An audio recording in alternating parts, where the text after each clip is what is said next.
50 वर्षको यो साथ हाम्रो मायाले सजिएको सुनौलो यात्रा 50 वर्षको यो साथ हाम्रो मायाले सजिएको सुनौलो यात्रा। वर्षको धेरै धेरै शुभकामना भाइ र दिदीलाई धन्यवाद छ। अनि हजुरहरूलाई कस्तो लागिरहेछ त आजलाई भन्नु? रमाइलो लाग्छ। हाम्रो त सानै बाल्यकालमा बिहाको थियो, बिहाको हुने अर्थै थिएन, थाहा थिएन हामीलाई। हजुर मैले बल्ल बुझियो सही। आज पो बिहाको वास्तविक स्वरूप आउला जस्तो छ। अब 5 वटा छोरीको बिहादान गरियो।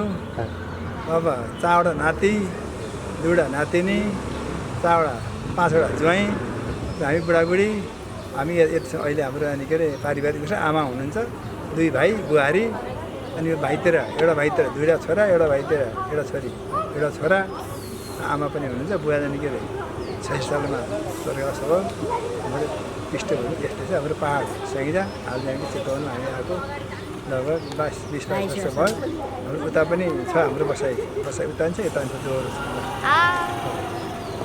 रमाइलो लाग्छ मलाई। मेरो 13 वर्षमा बिहा भएको। बिहा हुँदाखेरि हामीले एकदम डर लागेर 3 वर्ष बोलेको, 3 वर्षमा बोलेको। अब हाम्रो 3 वर्ष हो, हाम्रो बोलचालको 3 वर्ष हो।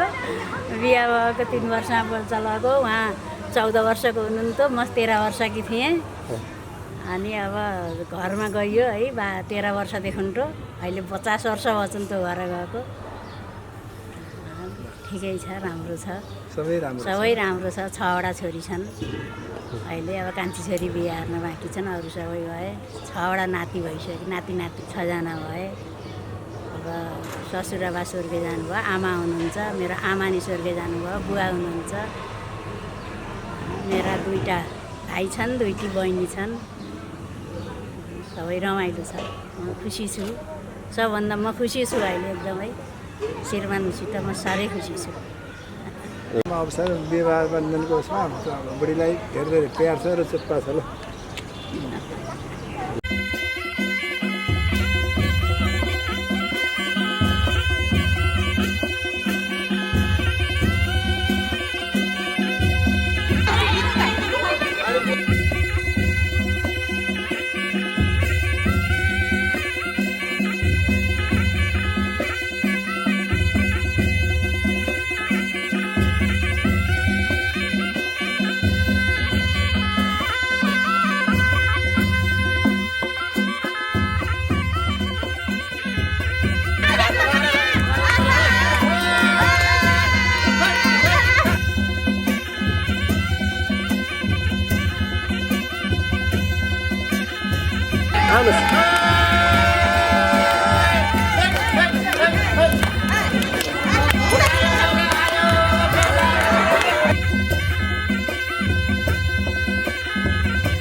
जीवन भर को अटल कथा, जीवन भर को अटल कथा।